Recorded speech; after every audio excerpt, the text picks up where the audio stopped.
فرعون وقت ہارون رشید نے امام موسیٰ کاظم علیہ السلام کو گرفتار کر کے بغداد سے بصرہ منتقل کرنے کے لیے کہا۔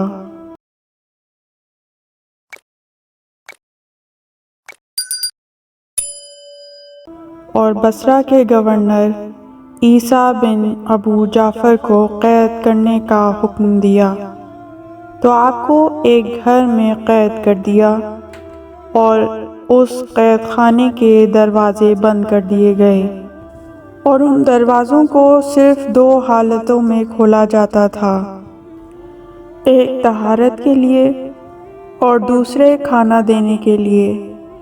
امام خداوند عالم کی عبادت میں مشغول رہتے تھے، دن میں روزہ رکھتے اور رات میں نمازیں پڑھتے۔ آپ نے اللہ کی عبادت میں مشغول رہنا اللہ کی نعمت جانا۔ آپ اس پر اللہ کا اس طرح شکر ادا کرتے تھے: خدایا، تو جانتا ہے کہ میں تجھ سے یہ سوال کرتا تھا کہ مجھے اپنی عبادت کا کوئی موقع فراہم کر۔ خدایا، تو نے ایسا کر دیا، لہٰذا تیرے لیے ہی حمد و ثنا ہے۔ کچھ عرصے بعد ہارون سرکش نے بصرہ کے گورنر عیسیٰ کو امام کو قتل کرنے کا حکم دیا، تو اس کو یہ بات بہت گراں گزری۔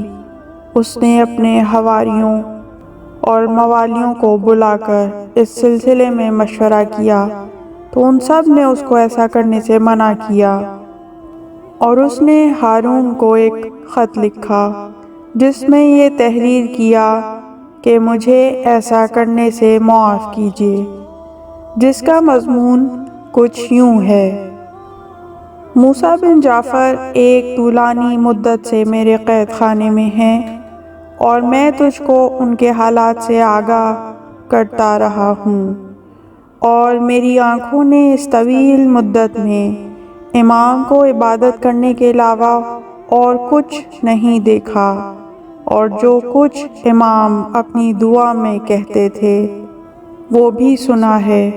انہوں نے کبھی بھی میرے اور تیرے خلاف کوئی بات نہیں کہی ہے، اور نہ ہی کبھی برائی کے ساتھ یاد کیا ہے۔ وہ ہمیشہ اپنے نفس کے لیے مغفرت و رحمت کی دعا کرتے ہیں۔ آپ جس کو چاہیں میں ان کو اس کے حوالے کر دوں یا ان کو چھوڑ دوں، میں ان کو قید کرنے سے پریشان ہو گیا ہوں۔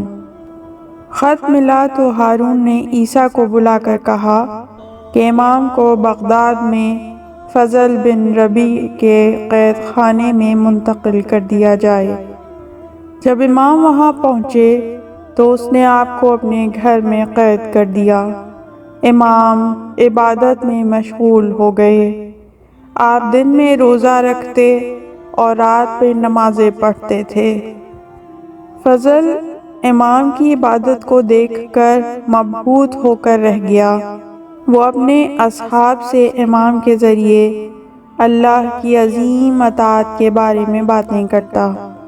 عبداللہ قزوینی جو شیعہ تھے، ان سے روایت ہے کہ ابن ربیع فضل کے پاس پہنچا تو وہ اپنے گھر کی چھت پر بیٹھا ہوا تھا۔ اس نے مجھ سے کہا، میرے قریب آؤ۔ میں اس کے قریب ہوا تو اس نے مجھ سے کہا، گھر میں دیکھو۔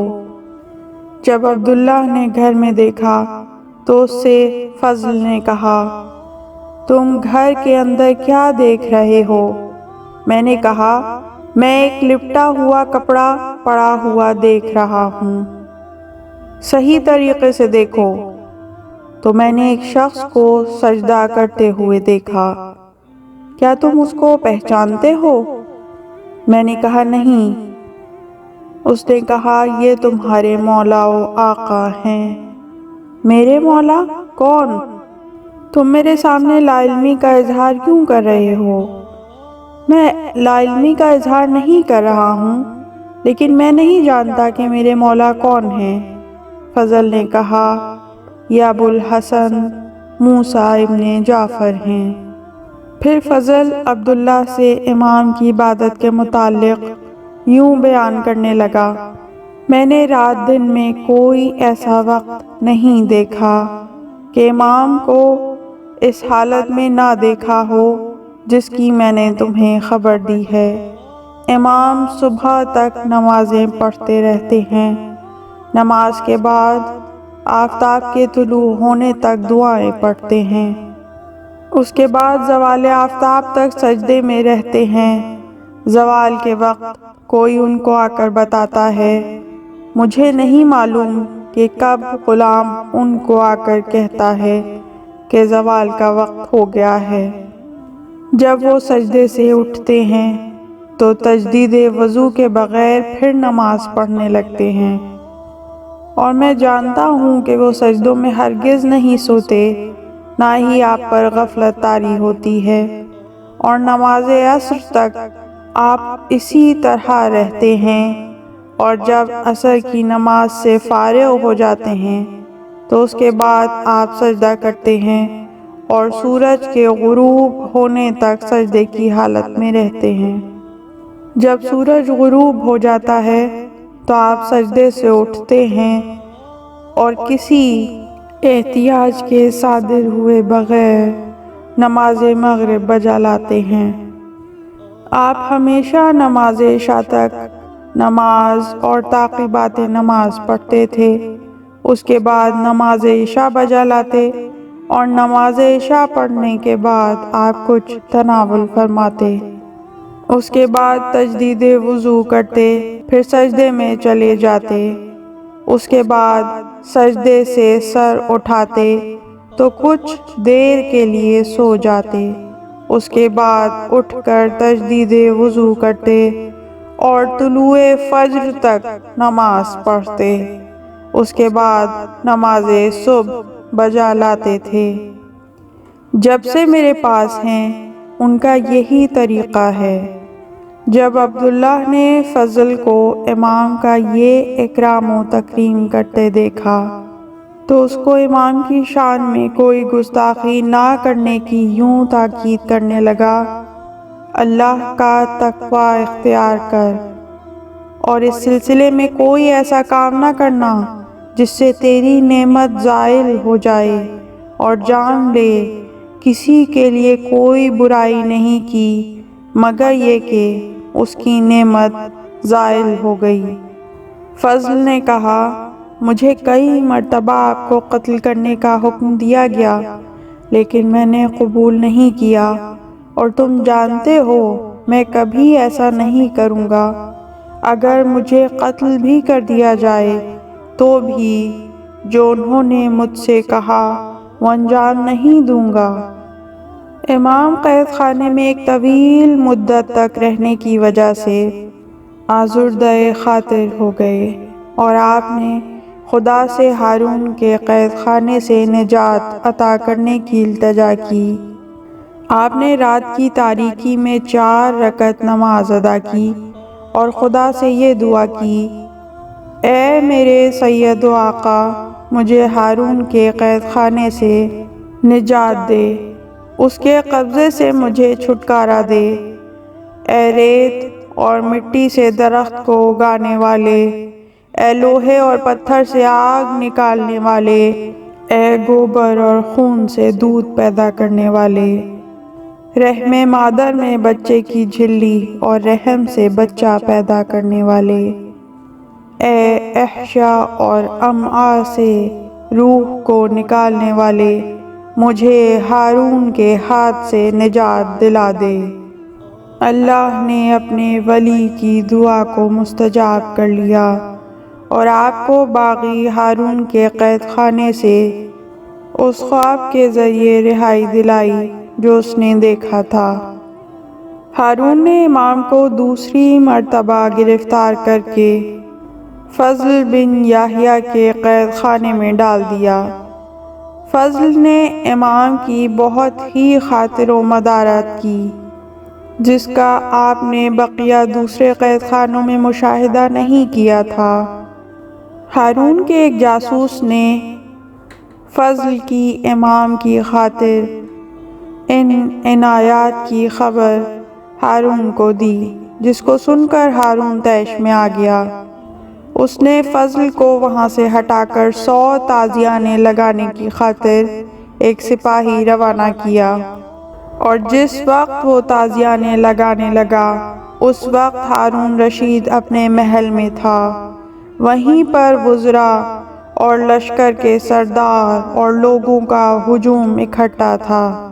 ہارون نے بلند آواز میں کہا، لوگوں، فضل بن یحییٰ نے میری اور میرے امر کی مخالفت کی ہے، لہٰذا میں اس کو لعنت کا مستحق سمجھتا ہوں، اس لیے تم سب اس پر لعنت کرو۔ چاروں طرف سے مجمع سے فضل پر لعنت و سب و شتم کی آوازیں بلند ہونے لگیں۔ وہاں پر یحییٰ بن خالد بھی موجود تھا، جو جلدی سے ہارون کے پاس پہنچا اور اس نے یہ کہہ کر اس کو خوش کیا، اے امیر المومنین، فضل سے ایک چیز صادر ہو گئی ہے اور اس کے لیے تو میں ہی کافی ہوں۔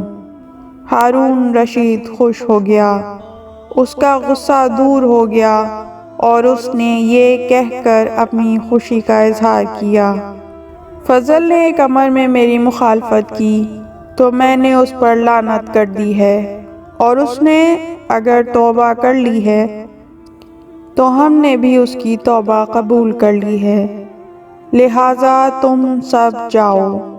ہر طرف سے یہ آواز بلند ہونے لگی۔ وہ لوگ ہارون کی اس متضاد اور دوہری سیاست کی اطاعت اور تائید کر رہے تھے اور کہہ رہے تھے، اے امیر المومنین، ہم اس سے محبت کرتے ہیں جس سے آپ محبت کرتے ہیں، اور اس کے دشمن ہیں جس کے آپ دشمن ہیں۔ ہارون نے امام کو فضل بن یحییٰ کے قید خانے سے سندی بن شاہق کے قید خانے میں منتقل کرنے کا حکم دیا۔ وہ مجوسی اور بہت خبیث جلاد تھا، نہ اللہ پر ایمان رکھتا تھا اور نہ ہی روز قیامت کو مانتا تھا۔ اس نے امام پر بے انتہا سختی کی، یہاں تک کہ امام کو زہر دے دیا، جو آپ کے پورے بدن میں سرائیت کر گیا۔ امام درد و الم سے کراہنے لگے، یہاں تک کہ آپ نے داعی اجل کو لبیک کہہ دیا۔ آپ کی شہادت سے دنیا میں اندھیرا چھا گیا، آخرت آپ کے نور سے منور ہو گئی۔ خدا ہی بہتر جانتا ہے کہ امام پر زمانے کے اس سرکش ہارون کی طرف سے مصائب و آلام کے کیا کیا پہاڑ ٹوٹے۔ ہارون خاندان نبوت سے بہت زیادہ کینہ و حسد رکھتا تھا اور ان کا دشمن تھا۔ امام کی شہادت کے بعد سرکاری انتظامیہ ہارون کو امام کے قتل سے بری الذمہ قرار دینے کے لیے آپ کی شہادت کے اسباب کے سلسلے میں تفتیش کرنے لگی۔ عمرو بن واقد سے روایت ہے کہ رات کا کچھ عرصہ گزرنے کے بعد سندی بن شاہق کا میرے پاس خط پہنچا۔ اس وقت میں بغداد میں تھا۔ میں نے خیال کیا کہ کہیں یہ میرے ساتھ کوئی برا قصد تو نہیں رکھتا ہے۔ میں نے اپنے اہل و عیال کو یہ سب دیکھ کر وصیت کی اور کہا، انا للہ و انا الیہ راجعون۔ پھر میں سوار ہو کر اس کے پاس پہنچا۔ جب اس نے مجھے دیکھا تو مجھ سے کہنے لگا، اے ابو حفص، شاید آپ ہم سے گھبرا گئے ہیں۔ عمرو نے کہا، ہاں۔ سندی نے کہا، گھبراؤ نہیں، خیر کے علاوہ اور کچھ نہیں ہے۔ عمرو نے کہا، میرے اہل و عیال کے پاس ایک قاصد بھیج دے تاکہ وہ جا کر انہیں بتائے کہ کوئی بات نہیں ہے۔ سندی نے حامی بھر لی۔ جب عمرو مطمئن ہو گیا تو سندی نے اس سے کہا، اے ابو حفص، کیا تم جانتے ہو کہ میں نے تمہیں یہاں کیوں بلا بھیجا ہے؟ عمروں نے کہا نہیں۔ سندی نے کہا کیا تم موسیٰ بن جعفر کو جانتے ہو؟ عمروں نے کہا ہاں، میں انہیں پہچانتا ہوں اور کچھ زمانے سے میری اور ان کی دوستی ہے۔ سندی نے کہا کیا بغداد میں کوئی یہ قبول کر لے گا کہ تم انہیں جانتے ہو؟ عمروں نے کہا ہاں۔ پھر عمروں نے ان لوگوں کے نام بتائے جو امام کو جانتے تھے۔ سندی نے ان سب کو بلا بھیجا۔ جب وہ آ گئے تو اس نے ان سے کہا کیا تم کسی ایسی قوم کو جانتے ہو جو موسیٰ بن جعفر کو پہچانتی ہے؟ تو انہوں نے اس قوم کے نام بتائے جو امام موسیٰ بن جعفر کو پہچانتی تھی۔ تو اس قوم کو بھی بلایا گیا، یہاں تک کہ پوری رات گزر گئی اور نور کا تڑکا ظاہر ہوا تو اس کے پاس 50 سے زیادہ شاہد جمع ہو چکے تھے۔ اس نے منشی سے ان سب کے نام، پتے، کام اور خصوصیات لکھوائے۔ پھر وہ وہاں سے نکلا۔ کچھ افراد اس کے ساتھ ساتھ تھے۔ تو اس نے عمرو بن واقد سے کہا اے ابو حفص، کھڑے ہو جاؤ اور موسیٰ بن جعفر کے چہرے سے کپڑا ہٹاؤ۔ عمروں نے کھڑے ہو کر آپ کے چہرہ اقدس سے کپڑا ہٹایا تو دیکھا کہ آپ کی روح پرواز کر گئی ہے۔ اس وقت سندی نے اس جماعت سے مخاطب ہو کر کہا ان کی طرف دیکھو۔ وہ ان کے قریب ہوا اور ان سے کہا تم گواہ رہنا کہ یہ موسیٰ بن جعفر ہیں۔ ان لوگوں نے کہا ہاں۔ پھر اس نے اپنے غلام کو امام کے جسم سے لباس اتارنے کا حکم دیا۔ غلام نے ایسا ہی کیا۔ پھر اس نے قوم سے مخاطب ہو کر کہا کیا تم ان کے جسم پر کوئی ضرب کا نشان دیکھ رہے ہو؟ انہوں نے کہا نہیں۔ پھر ان کی گواہی لکھی اور وہ سب پلٹ گئے۔ اس کے بعد اس نے فقہا اور بڑی بڑی شخصیتوں کو بلا کر امام موسیٰ بن جعفر کے قتل سے ہارون کے بری الذمہ ہونے کی گواہی دلوائی۔ پھر حکومت اور ہارون کے حکم سے امام کے جسد مبارک کو بغداد کے پل پر رکھ دیا گیا تاکہ دور و نزدیک والے سب دیکھ لیں۔ جب گزرنے والوں کی بھیڑ ہٹی تو امام کا روح مبارک ظاہر ہوا۔ ایسا کرنے سے حکومت کا مقصد امام کی اہانت اور شیعوں کو ذلیل و رسوا کرنا تھا۔ حکومت نے اتنا ہی کرنے پر اکتفا نہیں کیا بلکہ اس سے بڑھ کر کمینگی کا یہ ثبوت دیا کہ حکومتی کارندوں کو حکم دیا گیا کہ وہ بغداد کی سڑکوں پر نکل کر یہ اعلان کریں یہ موسیٰ ابن جعفر ہیں جن کے بارے میں شیعہ یہ گمان کرتے ہیں کہ ان کو موت نہیں آئی۔ دیکھ لیں کہ آج موسیٰ بن جعفر ہلاک ہو گئے ہیں۔ اسی طرح انہوں نے یہ کہنے کے بجائے کہ یہ طیب ابن طیب کے فرزند ہیں، اہانت آمیز کلمات کہے۔ علامہ ابن حجر مکی لکھتے ہیں ہارون رشید نے آپ کو بغداد میں قید کر دیا اور تا حیات قید رکھا۔ آپ کی شہادت کے بعد آپ کے ہاتھوں اور پیروں سے ہتھکڑیاں اور بیڑیاں کاٹی گئیں۔ آپ کی شہادت ہارون رشید کے زہر سے ہوئی جو اس نے سندی ابن شاہق کے ذریعے دلوایا تھا۔ امام موسیٰ کاظم علیہ السلام کی شہادت 25 رجب المرجب بروز جمعہ 183 ہجری میں واقع ہوئی۔ اس وقت آپ کی عمر مبارک 55 سال کی تھی۔ آپ نے 14 سال ہارون رشید کے قید خانے میں گزارے۔